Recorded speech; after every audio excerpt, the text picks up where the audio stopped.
Maligayang pagdating dito sa Storyland TV. Ang kwento natin ngayon ay pinamagatang Ang Aking Pangarap sa Buhay. Masayang naglalaro ang mga magkakaibigan sa parke. Sabado at wala silang pasok. Natapos na rin nila ang kani-kanilang mga takdang aralin. Nakagawian na nilang maglaro tuwing Sabado. Hindi nagtagal ay dumating na si Popoy.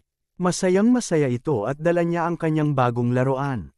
Agad naman siyang napansin ng kanyang mga kaibigan. Mga kaibigan, pasensya at ngayon lang ako, hinintay ko pa si Lolo, binigyan niya ako ng laruan. Tingnan niyo, ang ganda, ang masayang kwento ni Popoy.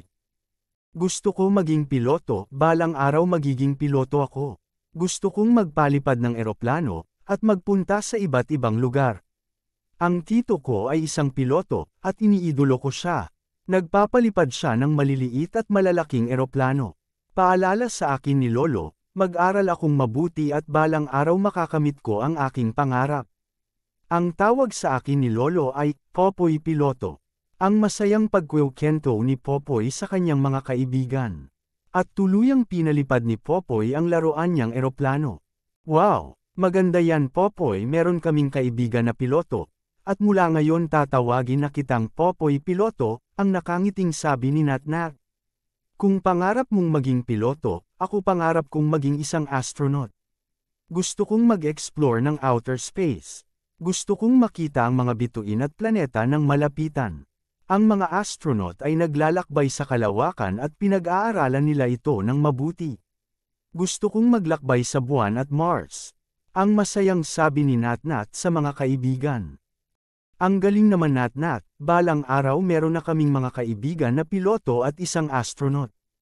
Ang sabi ni Luna, ako naman ang aking pangarap ay maging isang magaling na abogado, gusto kong maging katulad ng aking lolo, isa siyang mahusay na abogado, gusto kong pag-aralan ang mga iba't ibang batas, at ipagtanggol ang mga nangangailangan ng tulong. Ang buong tapang na sabi ni Emma. Maganda yan Emma, sana ay matupad mo ang iyong pangarap. Ako naman ay pangarap kong maging isang matagumpay na negosyante. Nais kong ipagpatuloy ang negosyo ng aking mga magulang.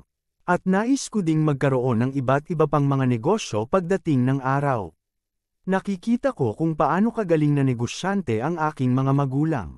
Hinahangahan ko sila, at nakikita ko rin kung gaano kabuti ang aking mga magulang sa kanilang mga kasama. Minsan ay isinasama ako ng aking mga magulang sa kanilang opisina. Ang masayang sabi ni Miguel. Naniniwala akong magiging matagumpay kang negosyante Miguel, maaari kang magpatayo ng kainan, maganda yun, ako naman ang aking pangarap ay maging isang dentista, gusto kong tulungan ang mga tao na magkaroon ng malusog na ngipin. Gusto kong ipakita sa kanila kung gaano kahalaga ang pag-aalaga sa ating mga ngipin.